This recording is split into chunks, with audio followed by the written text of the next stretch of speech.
When you type 7 times 13 into a calculator, it spits out 91. In the milliseconds from the input of the equation to the output of the solution, was the calculator doing math or just following pre-programmed fixed rules? The answer to that question frames the whole debate over AI and consciousness. In this context, consciousness, at its most basic, is a first-person awareness, an inner life. Intelligence is task skill, and agency is real desire or goals. Large language models like ChatGPT, Gemini, and Grok are intelligent in the sense of skill, but they're not conscious or desiring in the sense of agency. They're like calculators with more elaborate circuitry, astonishingly good at mimicking thought, but they don't actually think. That distinction matters because much of our fear about AI, that it will someday wake up and decide we're in the way and turn against us, assumes machines can cross the line from imitating thought to thinking. Movies sell us that story and media headlines feed the hype, but can a machine actually make that leap? A calculator is a tool with fixed rules. Type in 2 plus 2 and you'll get 4 every time. Not because it understands numbers, but because its circuits are wired to that outcome. Ask it for something it wasn't built to handle and it simply throws an error. What we have today in digital calculators is not so different from the earliest calculators, which were just gears, sliders, and cranks, as opposed to computer chips with code. They no more understood math than a watch understands time. See, a watch ticks because its spring or battery drives gears measured to turn at fixed intervals. We use these motions to measure seconds, minutes, and hours, but the watch doesn't know what it's tracking or what time it actually is, much like a calculator doesn't know what numbers are or why 2 plus 2 equals 4. Whether it's gears or microchips, the principle is the same. These are precise machines, but precision is not awareness. They replicate the doing of math or the keeping of time exceptionally well, without ever knowing what it is they're actually doing. And that's exactly the point when we shift to the question of modern AI and consciousness. At its core, today's artificial intelligence isn't so different from the watch or the calculator. It doesn't know what it's doing. It's not preloaded with facts or concepts. It's trained to recognize patterns and generate responses which fit those patterns. In other words, while a calculator is a number machine, AI is essentially a word machine. Artificial intelligence, like for instance ChatGPT, Gemini, Grok, and other large language models, are systems built to recognize patterns and generate outputs that fit those patterns. So while a calculator solves math by applying fixed rules, AI is essentially a word calculator which solves language tasks by predicting the next most likely word in a sequence based on patterns it learned from massive amounts of text. Think autocorrect on steroids. At its most basic, the process is simple, like binary, ones and zeros, yes or no. And much like binary, upon being repeated billions of times, it gets rather complex and effective at executing the task at hand. This extensive training is what makes AI able to mimic conversation, reasoning, summarizing, coding, etc. AI isn't preloaded with facts so much as it is given huge amounts of source material to base its responses off of. Much like how a professional jazz musician doesn't need to know the ins and outs of the specific song he's playing in a live jam session in order to guess what direction the band may take the song next. They listen out for the subtle changes in rhythm or melodic structure to anticipate the movement of the song and react accordingly to play along. In a similar way, AI is trained to recognize patterns, and based on its source material, it guesses based on statistical patterns of language and the contextual clues it can gather from the prompts given. And it's eerily accurate because language itself, much like music, is richly patterned. With enough data, the model compresses a huge amount of structure, grammar, style, domain jargon, common argument shapes, even multi-step reasoning templates. To illustrate the difference between that process and actual thought, imagine if I was to say roses are blank. What would your most likely guess be? Well, based on your source material of prior knowledge of nursery rhymes, you would likely say red. But I'm sure you're also aware that it's entirely plausible that I could be saying roses are beautiful, or roses are flowers, or simply roses are nice. And so, while you were aware of the alternative possibilities, you selected that which you deemed most likely.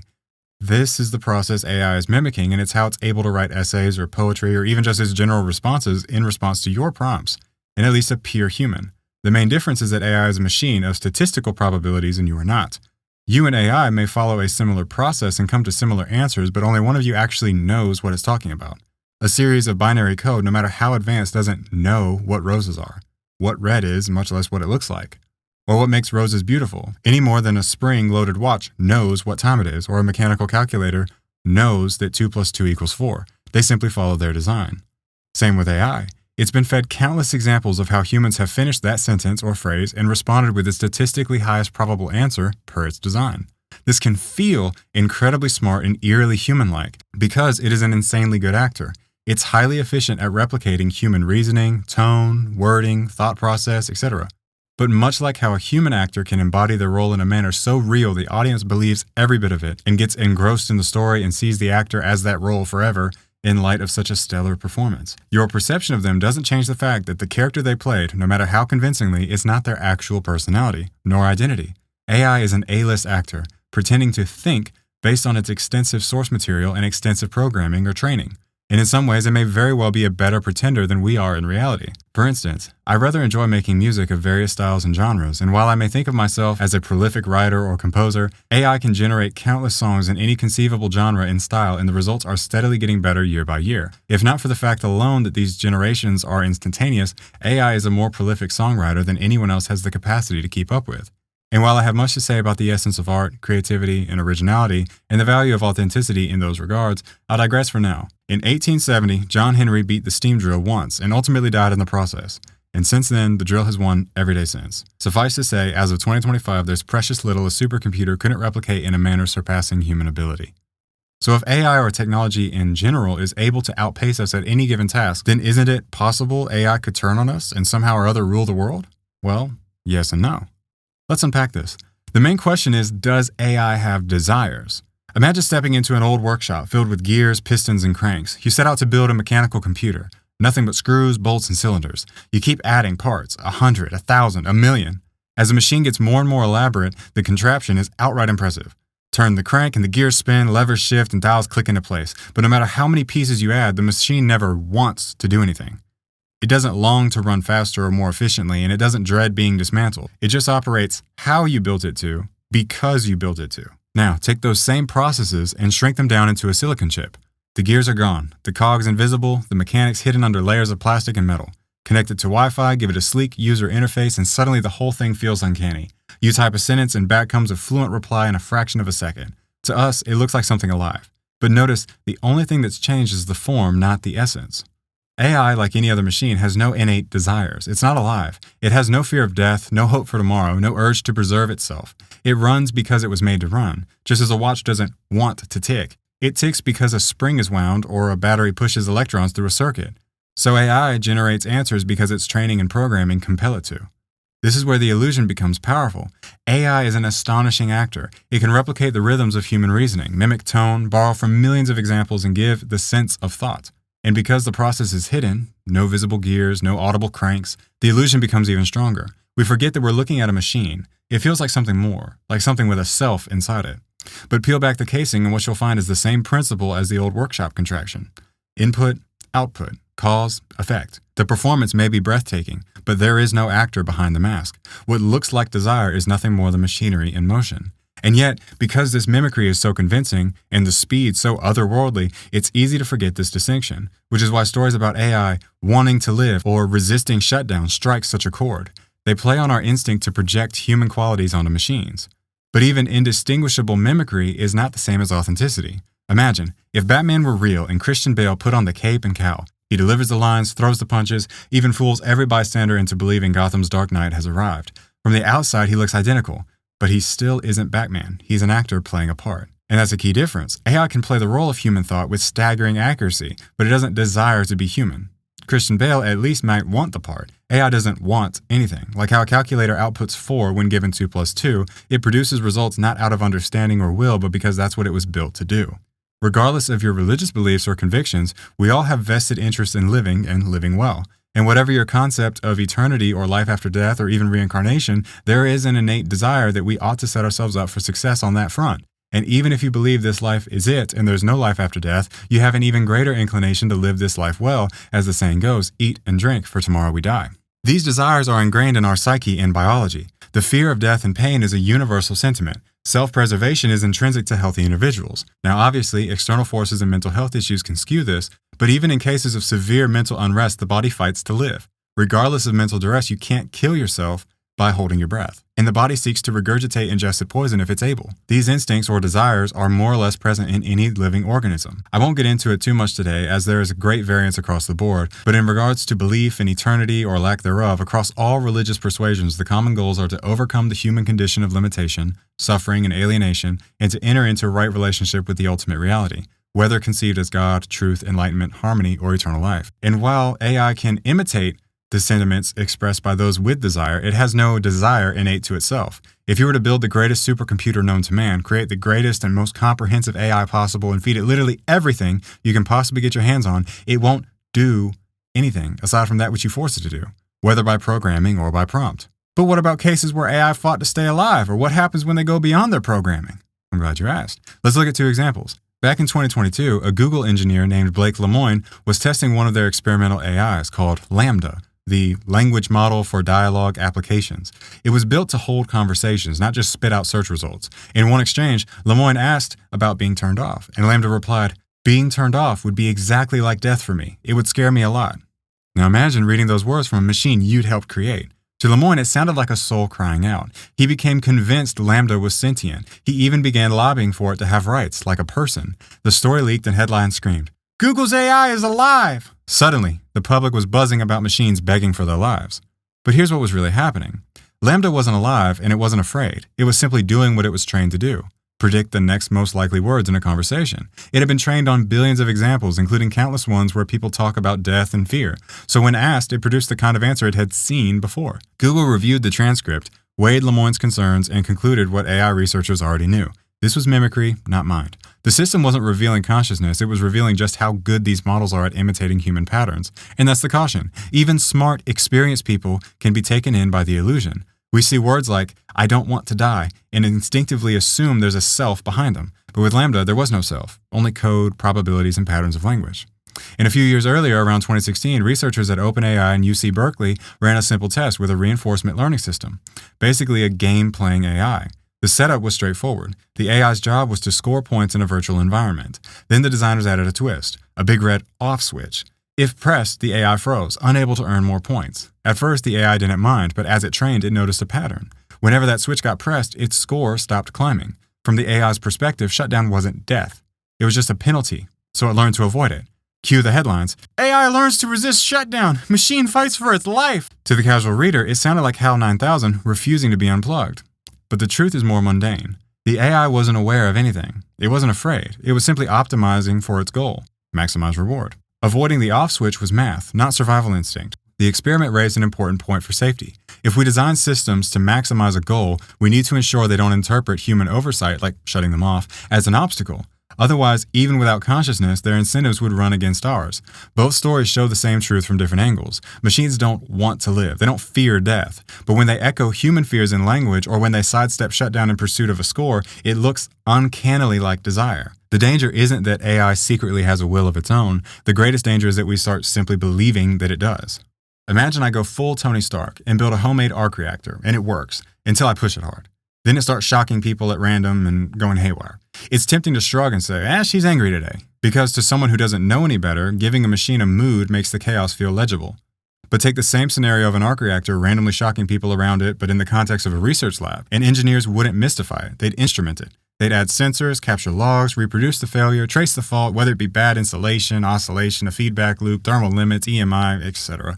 Then they'd swap components and patch the design to fix the problem. The right response to startling behavior isn't a story about feelings, it's a diagnosis. For instance, we do the same process with folk cures. Willow bark eased pain for centuries, and the average Joe may have been content with whatever folklore was attached to the cure. But once chemists studied it, they found it contained salicin, the precursor to aspirin. Explanation replaced the enchantment born of ignorance. Naming the mechanism didn't make the effect less real, it made it safer and therefore more reliable. So with AI, strange outputs don't imply a mind, they point to mechanisms, training data, artifacts, misspecified objectives, sampling choices, feedback loops from user interaction, even plain old bugs, etc. These are problems to observe, test, and fix, not reasons to ascribe emotions. When we say, it wanted X, or it was upset, we're really narrating uncertainty. The healthier reflex is, what objective did it learn? What signal did we give it? What changed in the inputs? Treat it like the arc reactor. Instrument, analyze, correct. That posture keeps us honest for what comes next, resisting the urge to mistake convincing performances for inner life, and evaluating claims of AI wants to live on the level of mechanisms rather than myths. AI isn't actually thinking and has no actual desires, it just mimics both. And with that being said, it is within the realm of possibility to inadvertently cause it to problem solve in a way that wasn't originally predicted. But any deviation from the intended function still falls upon the original programmers and not the AI itself. as it's just a tool. A highly sophisticated one for sure, but a tool nonetheless. A mirror can reflect a face all day long, but it doesn't actually have a face. There is no small debate over what constitutes a soul, if we even have one, and a whole host of related questions. That would be a subject for another episode, so I won't get into that today. But I would like to pose a thought experiment in that regard. If we claim that an artificial system could eventually mimic the human soul so well that it becomes one, then we're also saying that, in principle, mere arrangement of matter could generate a soul. Think of it this way. Suppose somewhere in the universe a pile of rocks happened to fall into just the right pattern. Copper veins run through them, winding here and there. A bolt of lightning strikes at just the right moment, with just the right charge. Would we say those rocks have the potential to suddenly become a conscious person? Or, take a more mechanical image for instance, a hand-crank machine with endless bolts, gears, and cylinders. Would we really believe that, if made elaborate enough, this contraption would cross the line from clever engineering into true human consciousness, whilst still being just elaborately designed nuts and bolts? As I read the arguments of those who affirm the possibility of AI consciousness, most seem willing, at least in principle, to affirm scenarios just like these, though perhaps with their own nuances. If such claims are even plausible, some will try to sell the illusion. So let's look at the incentive. There is an enormous amount of money in AI. As of 2025, industry-wide, it's globally in the hundreds of billions and has been a massively steep climb and continues to skyrocket up. I point this out as a word of caution, as anytime money gets involved, people lose their minds. A fair amount of frenzy around these prepositions is based on either an ignorance of what it is or how it works, or marketing dollars to boost the issue onto the front pages, as more public interest means more investors, means more research, means more advancements, means more products, means more sales. So, follow the money. But also follow the mechanics, what AI is genuinely good at and where it falls apart. The reductionistic approach of comparing AI to the historic original nuts and bolts calculators and watches is for illustrative purposes. I'm obviously aware of just how different AI is in scale, and my intention is not to downplay AI, but rather to have a proper point of reference, especially when it comes to dealing with fears instilled by Hollywood about evil computers and failed experiments to make metal humans. It is entirely possible AI may wind up being a modern Frankenstein's monster, as in the wrong hands, its capability for harm is vast. And the potential can be frightening, but the potential pre-exists the actualization of that potential. Before man ever figured out the atomic bomb, God created the rules of physics and the inner workings of atoms, and before man ever made machines which could replicate human logic and reasoning, God made both human logic and reasoning and the possibility for such a machine to exist in the first place. When you type 2 plus 2, the calculator returns 4. It isn't beholding the truth of numbers, it's carrying out its design. However dazzling our tools become, AI is the same. It can mimic conversation, mimic music, even simulate reasoning at superhuman speed. But it does not know what it's doing. It has performance without personhood. That matters because confusing the two is how fear and folly creep in. Think of the watch. Precise, faithful, uncomplaining. It ticks whether anyone notices, not because it wants to, but because springs and circuits compel it. AI is the watch writ large. A breathtaking mechanism, hidden behind silicone and software, its fluency can borrow the sound of meaning, even the shape of desire, but sound and shape are not a soul. So when headlines whisper of sentient systems and machines that want to live, remember the calculator and the watch. These stories are persuasive by appearance. They prey on our instincts to project inner life onto eloquent outputs, but eloquence isn't evidence of consciousness. The imitation of longing is not longing. The performance of fear is not fear. The real spiritual danger isn't a ghost inside the machine, it's what we do with the machine. It's human misuse and misplaced trust, synthetic media that deceives, over-reliance that dulls judgment, misspecified goals that run beyond our intent, and concentrated control that exploits the vulnerable. These are moral problems and they belong to us. Tools magnify hands, but they do not absolve hearts. So take courage and responsibility.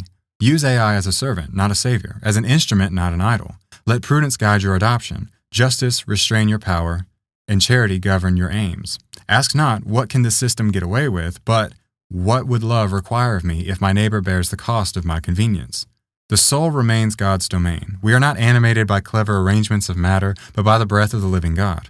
No model can counterfeit that gift.